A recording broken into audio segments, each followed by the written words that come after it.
Welcome to Sensor Noise, where we are humming Rosanna by Toto for some reason. We sure are. I don't know. It's a good. It's a good song.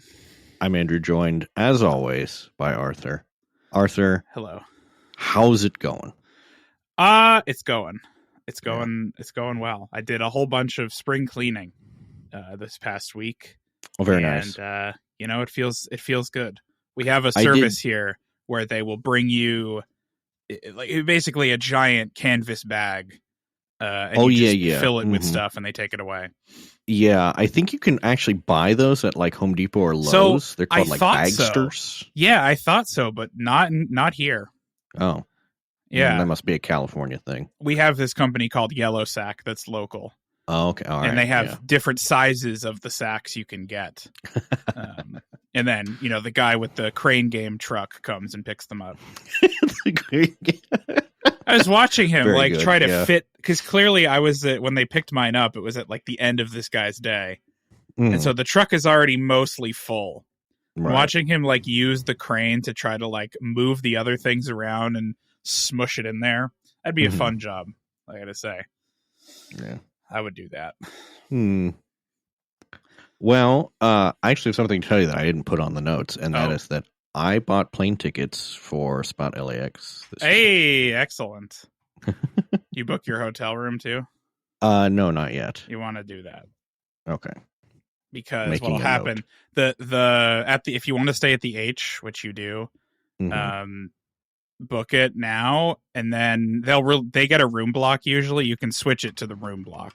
Okay. See, I wasn't sure about that, but yeah, usually you can switch it, but the hotel will fill up. So right. Book it early, and then change it to the room block later. It's not terribly expensive anyways. Like that hotel, the room block doesn't get you that much of a discount, but airport hotels I think are not usually that expensive, because who wants to stay at the airport? Especially at LAX. The answer, of course, is me. Yeah, but, right. Nobody wants to stay at LAX normally because planes, but that's kind of the whole point.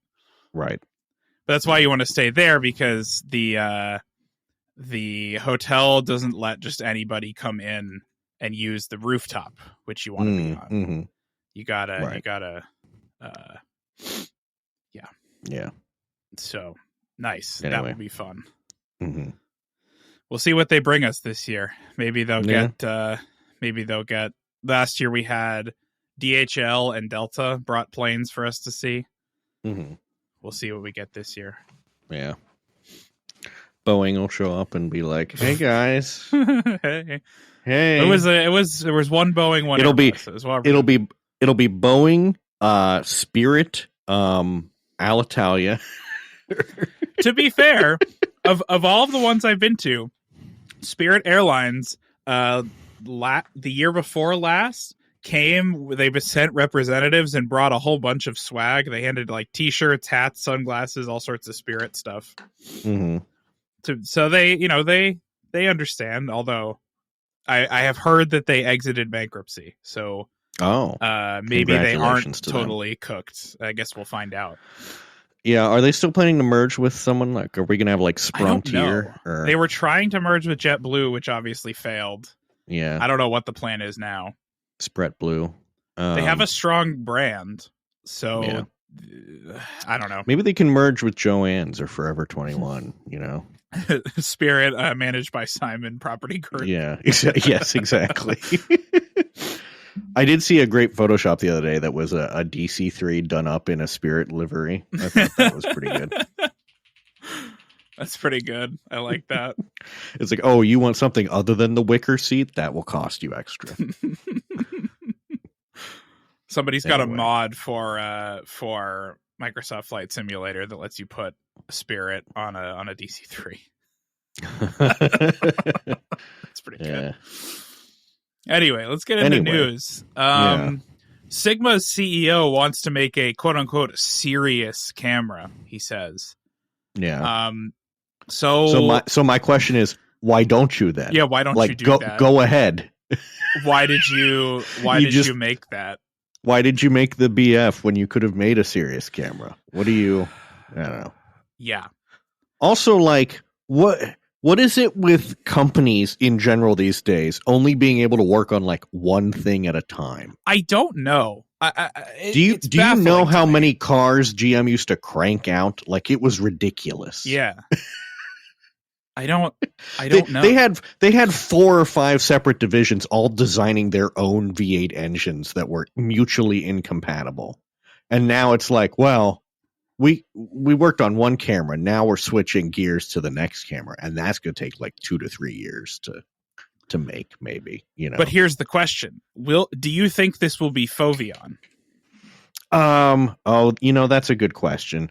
Because they said the most recent like press thing that they did for Foveon was in 2022, and they said the full frame Foveon sensor will be ready by the end of 2022. Clearly, it is not. I note that they haven't talked about Foveon like at all lately, so I'm thinking probably not. Yeah. 2024. They said it's still at least a few years away. Looks like. Yeah, see, I think the most recent update.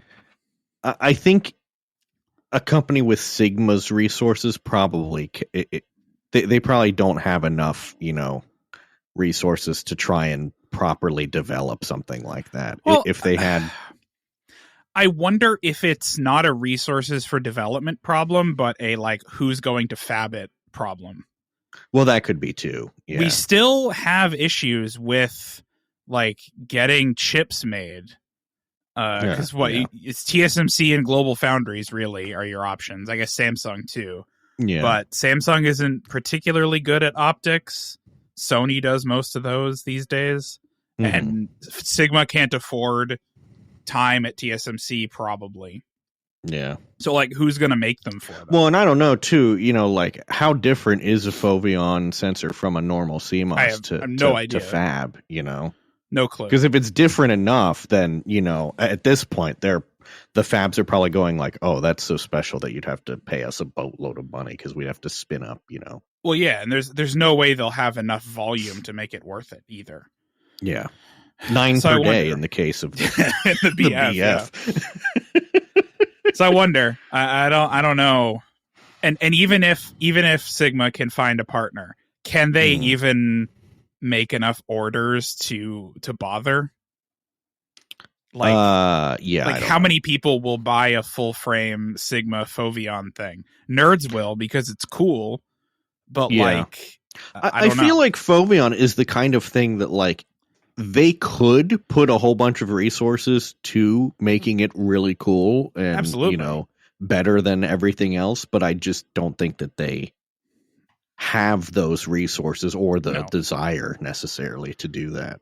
And with global shutter coming to the other sensors too, I wonder like how much better is it actually? It was better than early CMOS, but you know, how much better is it really now? I don't know. Well, and here's, you know, I guess the thing for Sigma is like you need to decide whether you're going to be a camera company or a lens company. Yeah. They really you kind of been sitting on the fence for a long time, and you just gotta make a decision. Their heart's never really been in making the camera, it feels like. Yeah, because very few of the cameras that they've made are like mainstream cameras. Right. There's like the DP series was weird. Yeah. The FP was weird. The BF is very weird. You know. But even back hey, Sigma, here's an idea. Try making a normal camera. Even in the early Foveon days, you know, there were a lot more cameras out there then. Yeah. Just there were so many more. And they could try making a relatively inexpensive compact camera. I hear those are big these days. So, yeah. You know. I do also wonder if what they really should do is make these Foveon sensors for smartphones. Yeah. I wonder if you could do better. Yeah, instead of going full frame, go small, real small. Yeah, you know, sell it to Apple or something. Well, there's a reason I jokingly sometimes refer to it as full frame as an FOOL. You know, it's the fool's errand to go full frame. Yeah. So we'll see what happens. I guess if they they certainly can make a camera like that. I don't know if they will. Yep. What's this next thing? Something about Blackmagic? Yeah, this is an interesting review of a Blackmagic video camera. The thing that I wanted a camera. Camera. I was hoping it was, actual magic, but that's so. The thing I wanted to talk about with this is not the camera itself. Like, it's cool. There's a couple of neat things that it does. Like, they include all of the accessories with the camera. Blackmagic, the cine camera company that isn't annoying like Red. Yeah. They include the accessories, storage is included with the camera. Wow. Let's see what else. It has an API that you like if you hook it up to the network, you can review footage directly off the camera over the network, which is kind of cool. It's like, you can pop open Resolve and see it. It has 2 displays. So there's like the display you use when you're shooting, and there's one on the other side of the camera so people can review the footage. Like, the director can look at the footage at the same time, which is kind of cool. Yeah. They've really thought about, how people actually use this thing. Right. But the interesting thing I want to talk about is they have a new sensor filter type here. They're not doing Bayer filters on this. Okay. So they're doing they're doing an RGBW filter, is what they're doing. Interesting. So they have a different filter pattern. Let me see. There's a visualization that this guy put in this video that's interesting. So now there's a red, green, blue, and then also there are white pixels in the subpixels. Mm-hmm. And so you have these 6x6 pixel cells, I guess. So each cell has 3 red groupings, 3 blue groupings, 3 green groupings. So 9 total. And each grouping contains 2 red and 2 white, or 2 green and 2 white pixels. So what's interesting about this is you can very easily downsample the resolution of this sensor without losing detail, because you don't have to do like Bayer interpolation on this thing. So this camera will natively shoot, like, it's a 12K sensor, but it also will natively shoot 8K and 6K and 4K without crop, because it can just sample fewer pixels and not lose detail. It's kind of interesting what they're doing here. And then what does the white subpixel get you? Just Luma. Better dynamic range, basically. Yeah, much better dynamic range. Because that one's just capturing Luma, basically. Right. So you don't have to rely on. So like in the Bayer filter, you have to interpolate Luma, right, from the other pixels, right? But in this pattern, you don't. You can directly measure how bright the image is, and then use the color data only for color. Interesting. Yeah, I'm on Wikipedia. Apparently, Kodak came up with this. They did, yeah. Originally. Another thing that Kodak came up with, and then and then just kind of sat gave up on. Here, I'll send you this this image, but this is the setup they've got. So they have a slightly different one from the typical RGBW setup that lets them do this subsampling differently. Yeah.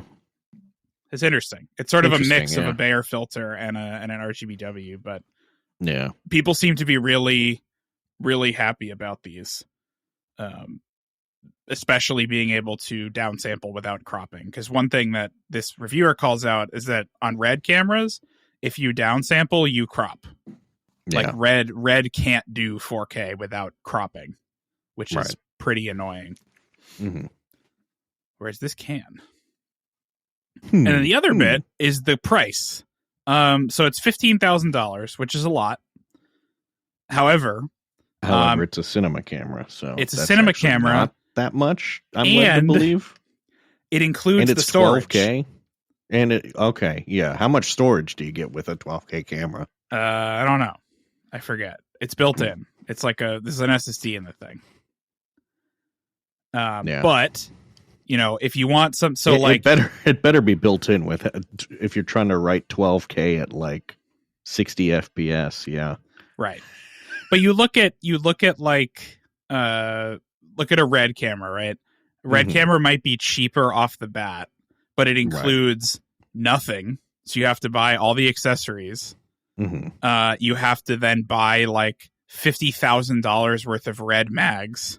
Like it just, the price for this makes so much more sense. Yeah. 8 terabytes of storage is built in. Yeah. Red charges, let's see, what does a 1 terabyte red mag cost? Red mini mag, 1 terabyte. Show me the price. So a 12 pack of them is $40,000. Okay. Yeah. So $3,000 a terabyte or something. So what Red did is they looked at the cost of actual reels of 35 millimeter film and thought, well, we could do better than that. Yeah. It makes Apple's SSD prices seem downright reasonable.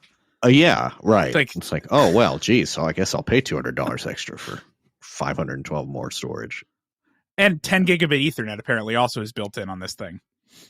So you can actually review footage in real time without you know SDI or whatever. Or you could stream it to something and yeah. So pretty cool.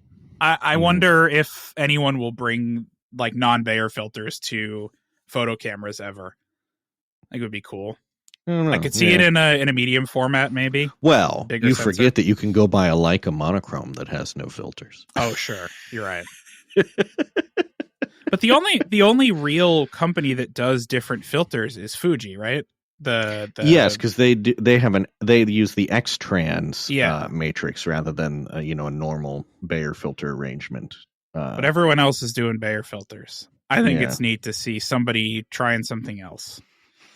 Yeah. I guess the main thing with the X-Trans Fuji sensor is that it's meant to minimize moire effects with its arrangement. That's the idea. Yeah. So, I don't know. Whatever. So also in video world, people are still trying to keep the Canon R5 II cool. Small Rig has rigged up this 7,000 RPM fan that attaches to the back of your R5 II and R5 to try to keep it cool, I guess. Hope you're using a shotgun mic. Yeah. This is hilarious to me. I'm sorry. This is so funny that they still cannot keep this thing cool. The most pressing issue is powering the Small Rig cooling fan. It requires a separate power source, a V-mount battery. Yeah, can't run off the camera. Incredible. So they do have this V-mount rig to charge both the camera, run both the camera and the fan off of this thing. Yeah. It's external battery at the same time. Does the R5 II not have a built-in fan of its own? I guess that's the R5C that has that. Yeah. I think the R5 II does, but I don't, if I remember correctly, it's still not quite enough. Yeah, well, you gotta put an octo in that thing or something. Yeah. It still shuts down after an hour. Yeah. 8K 30, you get 10 minutes or something. Yeah. And the Small Rig fan doesn't even fix it. It still overheats in 8K. Right. Apparently. Well, yeah. Listen, it's very hard. Apparently. You deleted, but I was interested. Sorry, put it back. Yeah. This is in your wheelhouse here, but I noticed sodium ion batteries are starting to come to market. Yeah, this is a thing I work on. Not this particular one, but yeah, this is a portable power bank that uses sodium ion instead of lithium ion. And why would you do that? There's a bunch of reasons. One is that the lifespan can be a lot better, because sodium ion is a lot more resistant to. So one thing that lithium ions do not like is when you drain them all the way to 0%. They hate that. Right. Very bad. Yeah, they really don't. Sodium ion doesn't care. You can do it, as much as you want. Does not make a difference.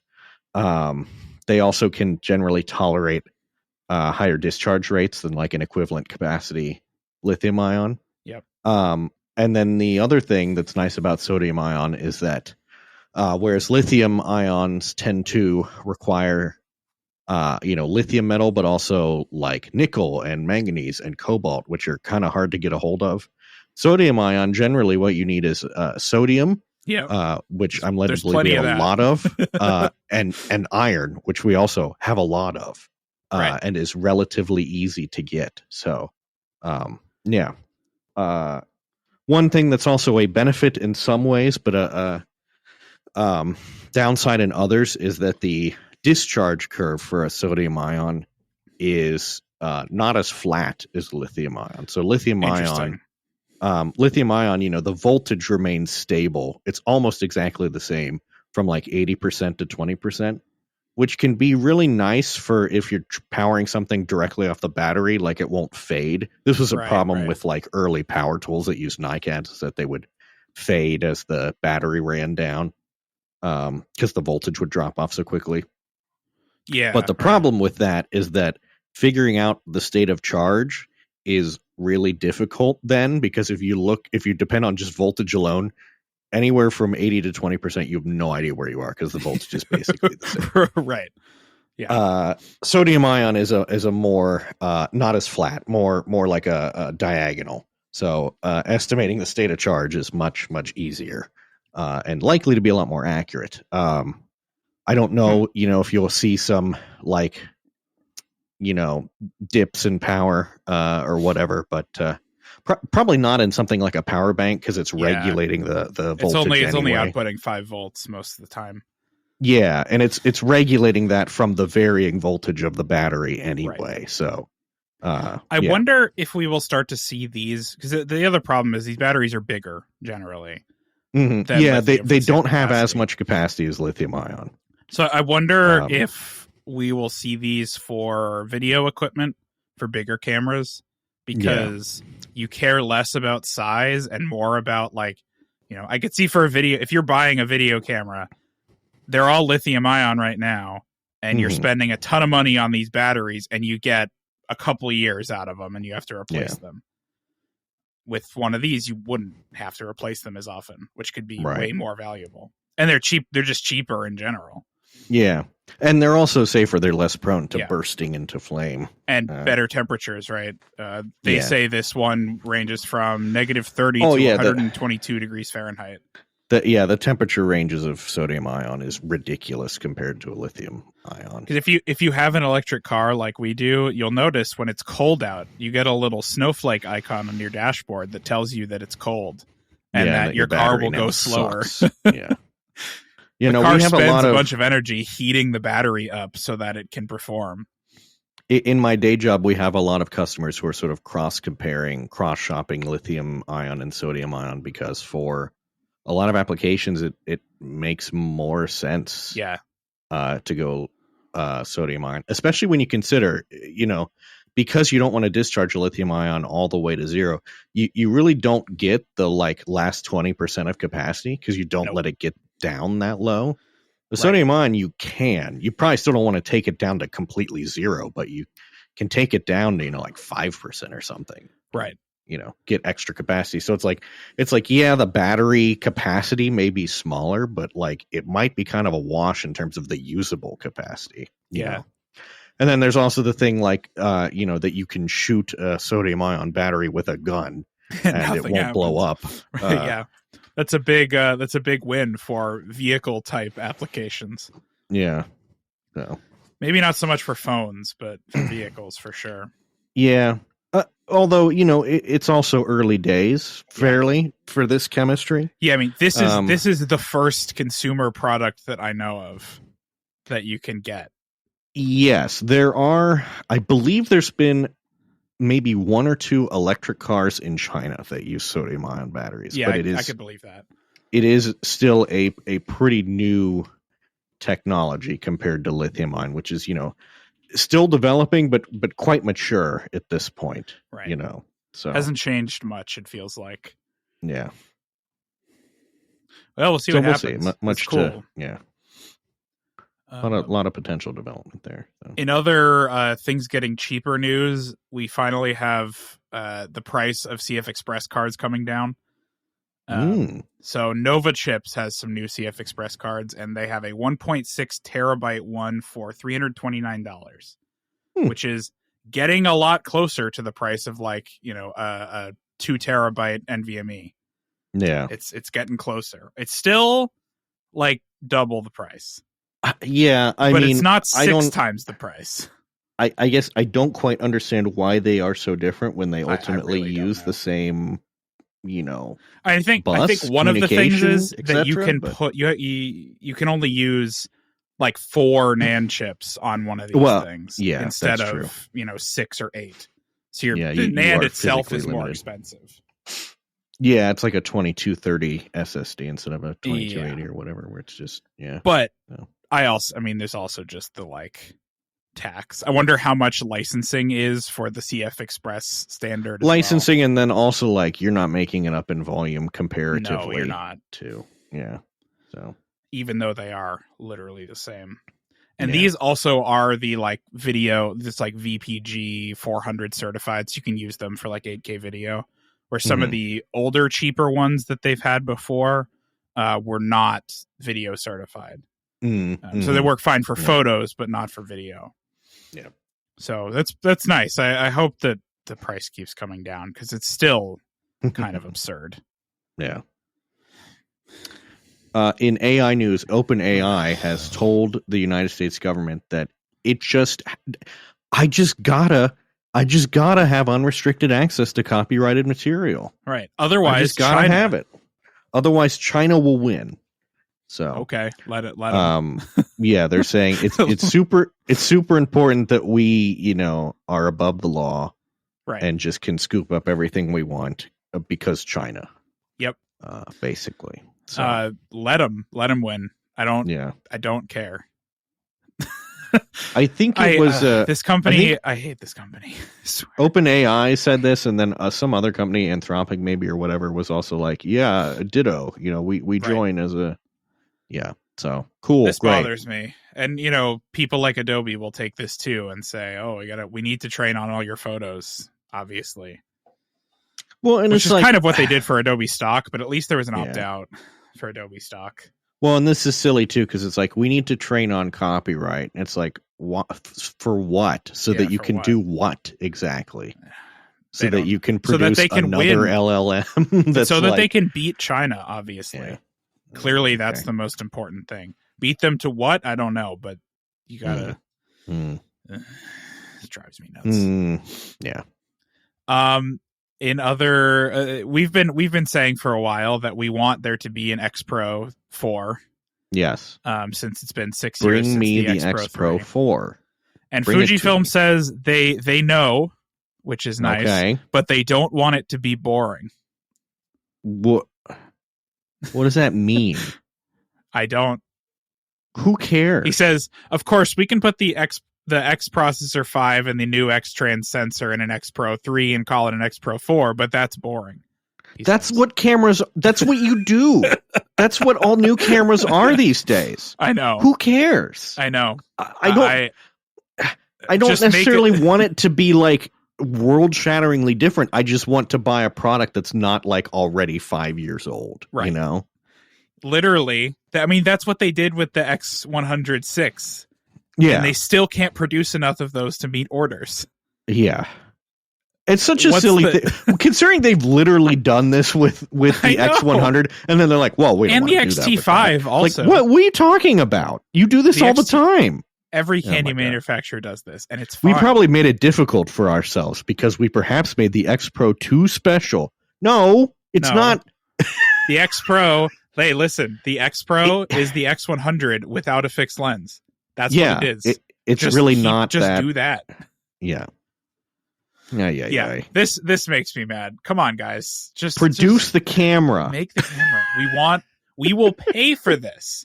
Just put it out. Top comment here says, I don't get the point. If last year's X106 with the higher resolution sensor and in-body image stabilization made for a markedly improved camera, then the path is clear for me. Add those also to the X Pro and we'll have something that gives photographers noticeable changes to how they take images. And yes, please also add the X106's LCD monitor. There you go. Yeah. Put a proper monitor on the back of it, slap a new sensor on there with IBIS, and go, here you go. Yeah, that's all you need to do. People buy it. Do they understand what business they're... Sometimes I feel like Fuji does not understand what business they're in. No, I don't think they do. Yeah, because they're completely missing the boat on the film renaissance, to the point where they're actively like discontinuing films when it's like, no, you should be coming out with films again. Right. And then they're like going big into Instax, but also like the digital Instaxes, and it's like, I don't know that that's what people want, but whatever. And then they're just, they're like, well, we produce nice cameras, but we don't want to be boring. We want to be boring. It's like, your camera's already not that boring. You have film simulations. Boring. That's your thing. It's not boring. People will buy it. Similarly, OM System doesn't understand the business they're in. Talking about cameras that are boring. Yeah. We were talking last week or the week before about how, we don't understand who the OM System is for at this point. And it seems like they don't either. So I guess it's for people who like computational photography. Yeah, they say they're focusing on computational photography features instead of increasing the resolution of its sensors. That's what they say. That does not seem wise to me, given the fact that you're going to be able to do a whole bunch of crazy stuff with AI in also, Lightroom that you're never going to be able to do in the camera. Do they have an advantage in computational photography? Maybe. I don't know. I feel like they don't. I haven't seen I don't know. I don't think they actually have an advantage. It says here, OM System is the only company that offers in-camera processing of multi-shot images. Okay. Sure. What? That's not, I don't know. I'm not that bothered by that, Yeah. If they really wanted to go in on this, they could focus on making small light cameras based on Micro Four Thirds with small light lenses to appeal to outdoor photographers, birding and nature and stuff. Which was one of the reasons that people stuck with it for so long, because it was small and light.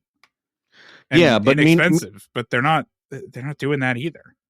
Well, and I think I saw another article that was OM System dashes rumors of new compact pen M4 Micro Four Thirds camera in development. They basically said, no, we're not working on that. Like, what are you doing?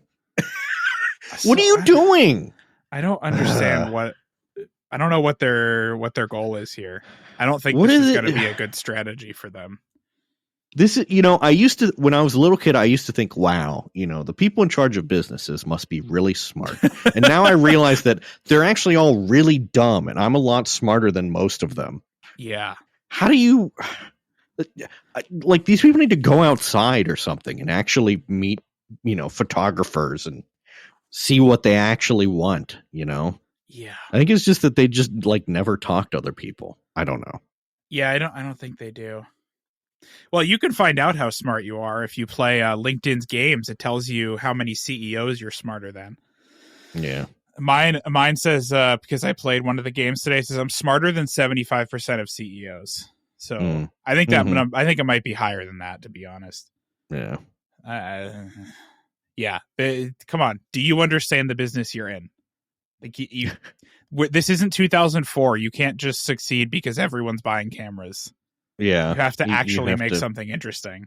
You have to put in effort. I know it's annoying, but you have to do it. Yeah.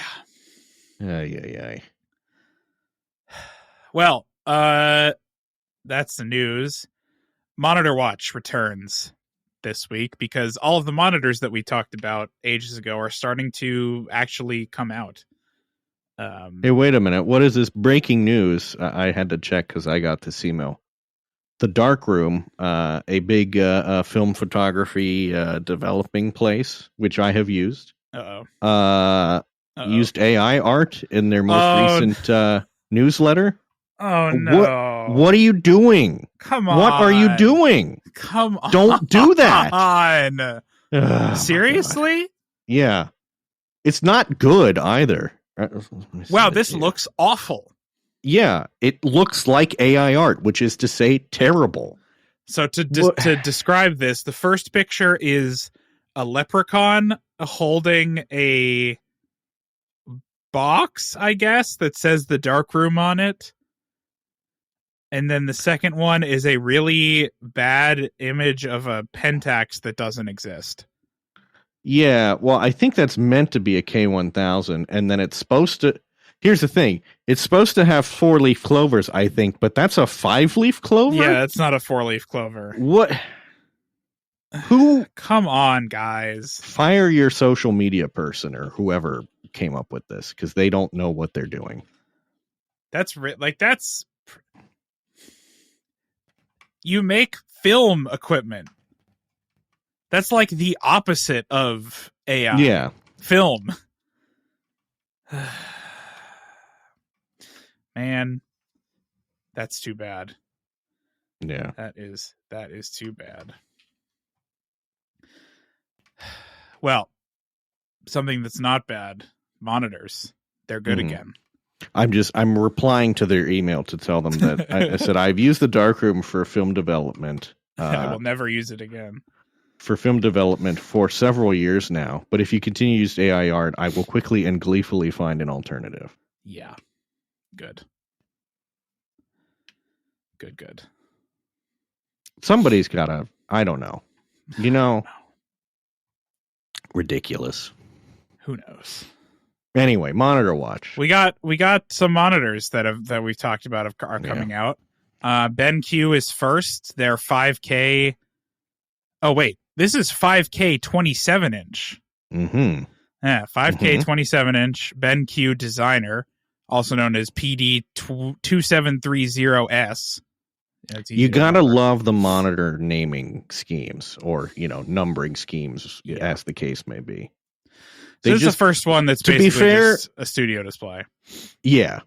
To be fair, basically everyone except Acer. Acer has the worst one because there'll be like PB230QIIIXYZ. So this at least tells you that it's a 27-inch monitor, So this is a 27-inch. I believe it is around $1,199. It's $1,200. So $300 cheaper than the Apple Studio display. Though worth noting, it does come with a stand.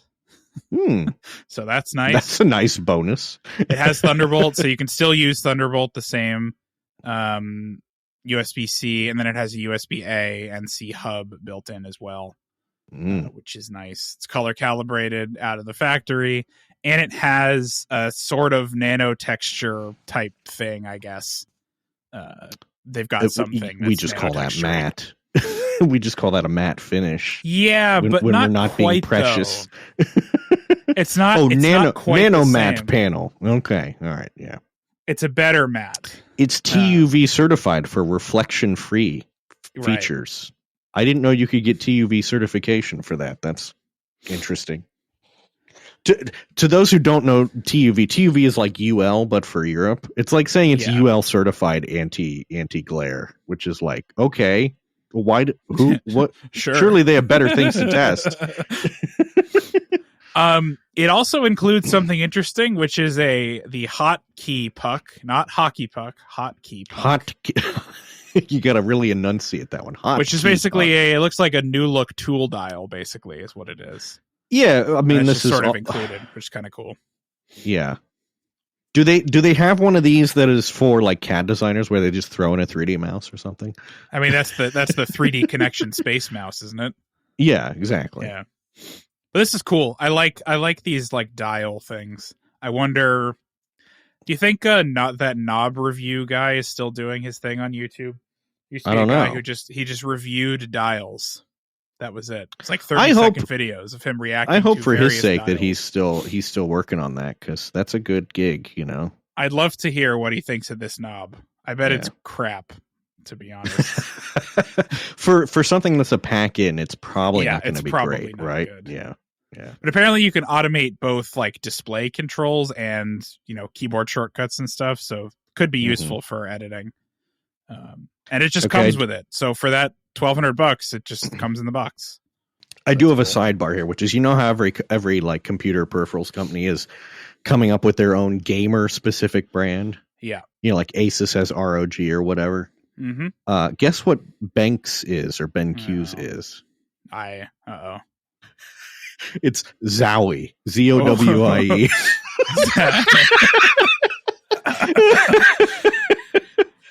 Oh boy. Okay. Yeah, dude, sure. Check out my Zowie monitor.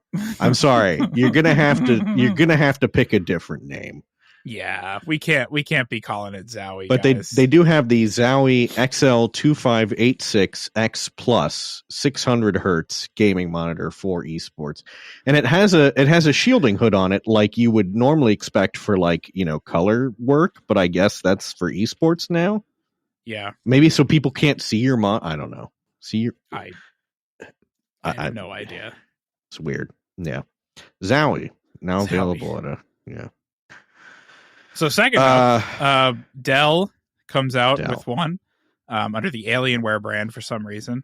The AW2725Q. They gotta keep that trademark, Yeah, I guess. Astoundingly, of all of these monitors, monitors these days are all super gaming focused, which is very annoying. And they tend to be very garish. Extremely garish. Yeah. But Alienware somehow has one of the most reserved designs that they've been doing lately. They're all very, very straightforward. They don't have a bunch of annoying. I mean, they're RGB still more exciting than your typical Dell business monitor type thing. Yeah. But they are quite restricted. They don't have a ton of RGB. They don't have a weird stand that makes it look like it's going to fall over if you blow on it. And the stand comes off easily. They're all still VESA compatible. Yeah. So Alienware's got one. 27-inch. Now, this is one that I'm very interested in, and I didn't realize was actually available to purchase. Mm-hmm. The Dell AW2725Q, which is a 27-inch 4K QD OLED gaming monitor. So you know what I like about this monitor? The power supply is built in. It sure is. You just plug in one of those classic 3-prong cords, and that's it. You don't have the power brick hanging out somewhere. If you're a monitor manufacturer and you're shipping a power brick, don't stop doing that. Put it in the monitor. I don't need the monitor to be super thin. That's really nobody not a concern needs that. of mine. Yeah. So I have the curved version of this from last year, which is the 4K 32-inch. And honestly, for gaming, that would be wait a minute, great. Because Alienware and Dell have a reasonable naming scheme. That would, I'm guessing, be the AW3224Q. Yeah, I think that's right. Maybe there you go. Because the first set of numbers is the screen size, and the second set of numbers is the year that it came out. Oh, sorry, it's actually the 3224QF. Oh, okay. Well, all right. Yeah, but still, you can still narrow it down pretty well. Yeah. Something I don't understand, the 32-inch and the 27-inch are the same resolution, and they are exactly the same price currently. They are both $899. I don't understand that one. Interesting. And then we have basically the same monitor. Do you want pixel density or size? So Asus ROG, Republic of Gamers, has basically the same monitor. Mm-hmm. For probably literally the same panel. Because that's almost certainly the same one. Yeah. Right. It's this Samsung QD OLED panel. Mm-hmm. And they're charging monitors are a bit like that scene in The Simpsons where they're at the Duff factory and there's the Duff and the Duff light and the Duff whatever the other one is, but they all just come out of the same tube. That's monitors. That's monitors. Pretty much. There's only a couple companies that actually make the panels. And the same for televisions, by the way. Yeah. It's the same deal. There's 3 companies that make TVs. Also ARM CPUs. Yes. Also ARM CPUs. But the Republic of Gamers one, for some reason, is $1,200, and the Alienware is $899. So I don't really understand what that's about. Well, you see, this one comes with a stand that has a little light. It does. That shines down on your desk with the ROG symbol. It projects the ROG symbol onto your desk. As far as I can tell, I don't believe the stand is removable on this one either. That's worth the extra $400. No, this stand is removable. I see a little clicky thing. But that's not enough room for a VESA mount in that. No, hole. It's not. It's not VESA compatible, but you can. I don't. And what it does say, so it says Republic of Gamers, but then down by the ports it says for those who dare. Yeah, I dare to not buy this. Yeah. It is what I will say compatible. I guess. Which I nice. appreciate that more monitors are coming with like built-in USB connections and whatever. Yes, I actually have one of the Dells that I have at work can darn near be a full docking station because it has an Ethernet port as well. Yeah, which is kind of wild, but yeah. So I guess here's the difference. The Dell one does not support Thunderbolt. Oh, and the Asus one does. Yeah, that's the difference. Well, that extra $400 is probably the licensing fee for Thunderbolt, then, right? Probably. So, yeah, but who cares? Run it off a DisplayPort cable. It comes in the box. Yeah. So we still haven't seen the 6K ones that we're looking for as well, but that were promised. Yeah. Yeah. This is pretty good. I may end up ordering one of these Alienware ones. I just want a 5K 27-inch display that's, not super expensive. That BenQ is getting close. But it's close, still, yeah. It's still over $1,000, which I don't think it should be. Yeah. No, I'm looking for like 400 maybe. I don't know if we'll ever get there. $899 seems like a reasonable price to me.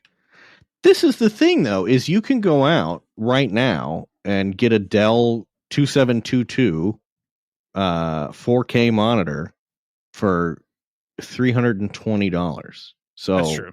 What the heck? You know? I don't know. In the same way that I'm demanding to be brought. Yeah, well, yeah. But in the same way that I'm demanding that an X Pro 4 be brought to me, I'm also demanding that a cheap 5K monitor be brought to me. I demand it. Honestly, make it happen. Gamers, like the people buying standalone monitors like this, are mostly office people and gamers. Yeah, that's true. Right? Most people just use laptops now. Well, this is the thing is with the like Sony tried to make it sound like the PS5 could do 8K, but it obviously couldn't. They can't even do 4K very well. And then NVIDIA tried to make it seem like its graphics cards could do 8K, but they obviously can't. But what if they said, oh, well, we've got 5K. It's one more than 4K. Right. That they could do, and then they could also, reinvigorate life. Well, except they can't really do 4K either. Well, listen, it's very important that instead of focusing on rasterization, they do AI nonsense or ray tracing and all that stuff. Frame interpolation, they call it. Yeah. Who up interpolating they frames. Interpolation, a thing that you used to try and actually get rid of. You tried to avoid. Now we're adding back in. You had to de-interlace videos, and now they're like, well, what if we did that? What if we re-interlace them with wholly hallucinated frames? It's really quite bad. I was playing Microsoft Flight Simulator 2024, and by default, it turns on, NVIDIA, whatever AI upscaling crap. It looks awful. DLSS. Yeah, DLSS in a flight simulator game. Frame generation. Horrid. Yeah. Terrible. No, I started playing Kingdom Come Deliverance 2, and it also defaults to having that on. And it looks awful. That's how NVIDIA is delivering the frame per second rates that they are claiming these days is by cheating, basically. Cheating. I'll call it cheating. Yeah. Especially when they're saying, the 5090 or whatever hits 200 frames per second in 4K. It's not. It's like 60 with 120 interpolated frames. Yeah. They're just lying. It's just a bunch of nonsense anyway. All this to say, that's why we don't have these higher resolution monitors, because the graphics cards that are driving them can't support them. Yeah. Except for business cards, which they can, and those people have jumped straight to 8K. Like I guess that's true. Professional workstations, they're running the Dell 8Ks or whatever. Yeah. Off of Quadro cards, and that can handle it just fine. It is funny because with that 12K camera that you mentioned, there's nothing you can view that with at the moment. No, there's no 12K monitors at all. I don't think there's even like a projector that can do 12K. Even maybe IMAX maybe, isn't, but right? like not. Yeah, I mean, like you're lucky to get a 5K or an 8K projector. Yeah. So, interesting. Well, we'll keep a little an bit eye of on it. little bit of cart before horse pudding, if you ask me. Yeah. And the only reason we care about 5K, to be clear, is because we're Mac users and we're annoying. Yeah, Mac user brackets. Apple decided that Apple decided what 220 PPI is the PPI everything should be. Yeah, that's something like that, right? Yeah. And so when it's not 220, we reject it. I was when I was Googling around for 5K displays, and that BenQ came up. It was on a Reddit post, and someone in the comments was like, Apple just Retina, made up anyway or whatever. It's like, well, I mean, yeah, but it looks good. but also no, not really. I mean, have you have you compared a high resolution like 2x display to one that's not? It's pretty noticeable. Also, have you looked at fonts on a 4K display at 32 inches? It looks horrible. Yeah. That's why I stopped using it for productivity. Like, the size was great, but my God, fonts looked real bad. I need it to be crisp, I do need it to be crisp. It has, my eyes, not what they used to be. Yeah.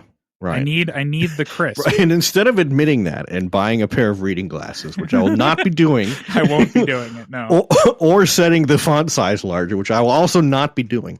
Yeah. So it's like that. It's like that millennial song, that "We Will Never Die" kind of thing. The other thing I can't get a clear read on is HDR support on any of these things. Obviously, the OLED does too. Yeah, but macOS sort of does HDR on my studio display in certain circumstances sometimes. Mm-hmm. They've got this EDR thing where if your monitor is not at 100% brightness, then it will use that overhead to boost brightness in certain areas of the image to make it seem like HDR. Okay, but this isn't documented anywhere. I would call that a frame generation level cheat. Yeah, and it's not documented anywhere. So I can't tell if Lightroom supports it on my monitor or not, because it doesn't say it does, but it looks kind of like HDR. Frame generating an EDR frame. Yeah. And macOS in general looks awful in HDR on HDR monitors, but if I was editing not as awful as Windows 11 looks in HDR. True. Windows 11 looks terrible. But if I had, this QD OLED, that definitely does support HDR, and I can set it as such and be done with it. Right. Yeah. And it will work. So, yeah. Yeah, I turned on my gaming PC, I set, it'll switch into HDR mode automatically for games that support HDR. But I was like, well, what if I just leave it in HDR mode for the regular Windows desktop? And I did that, and I was like the Maxell man, being blown back in my chair by how horrid it was, and just obscenely and garishly bright. Yeah, you don't want to be doing that. Yeah. And there's no brightness control when you're in HDR. Yeah. None. It's like, listen, we have these colors, so we're gonna use them, and it's like that's not necessarily a good idea. Lastly, I wanted to ask you: did you get any Eclipse photos? I did not, because the eclipse here happened at around 2 a.m. local time, and I was fast asleep. So I tried. I had my whole setup. I had my tripod out there. I got out there when the eclipse starts going. The moon starts to be a little in shadow at and then you 10:30 p.m. Yeah, and then the clouds came, and then I couldn't see anything after about 10:45. Typical, a typical Bay Area, weather happenings. But I did learn a couple of things. One is that the image stabilization in my camera and my 400 millimeter lens with the 2x teleconverter is good enough that I was able to get a reasonably unblurry shot handheld. So that's pretty good. Neat. Yeah. Mm-hmm. And secondly, I learned that my tripod is crap. And I need to get it. Is the second why you figured out the first thing? It sure is, yeah. So I have a travel tripod, which is fine for most things. Is that the Peak Design travel tripod? No, it's a Manfrotto one. Oh, okay, all right, yeah. Nothing wrong with it. Works fine. But is definitely not built to support the weight of the camera plus that lens combo. Yeah, I can imagine. It's like, so when I put it on there, it just kind of the ball head I have on there was just tilting right over. Not super happy. Yeah. It was not pleased with me. Yeah. So I'm in the market now. I need to figure out what tripod to get. That that's a good thing to follow up on, I would say, because there's certainly a ton of options out there. I would say if you're looking for one that is a travel type thing, definitely get something that is a carbon fiber, because it is much lighter. Yeah, I think I don't like the one that I have for travel is fine. Okay, so I'm not too worried about that. More substantial, basically. Yeah, something that if I'm like driving somewhere to take a picture of something in particular, I can put the camera on it and have it work. So I think lots of great options there too. So. Yeah, I need to do some research. We'll come back to this. Yeah, but that was my main takeaway from the Eclipse: is my tripod is crap. Good to know. Yeah. I may end up looking. I was looking on eBay. I may end up getting like a video one. You can get those used for pretty cheap. Yeah, well, I mean, I used one of those for my work thing, and that tripod and the video head was a tank. Right, and you can get those used on eBay for a couple $100. The fluid video head was so smooth; it was outrageous. That would be nice. Yeah. I'm thinking about it also, when I'm doing plane stuff, it could be nice to have a video head on it. Right. To do panning shots with. Where you can pan over really easily. So we'll come back to this tripod talk. But I think that's all we have for you this time around. Thank you for listening to Sensor Noise. If you like the podcast, you can find us elsewhere on the internet. Instagram, I guess, is where we're mostly hanging out, kind of thing. Also Blue Sky. At least for me. Blue Sky. Yeah, other places in real life as well. From time to time. Come to Los Angeles International Airport, December 12th through the 14th. Or, sorry, September 12th through the 14th. You could come in December. No one else would be there. But we'll be there if you show up those days. So, take pictures of planes. Who doesn't love a big plane flying over? I can tell you the kids that come really love a big plane. Oh, I'm sure they do. I mean, listen, I I fully understand. So, yeah.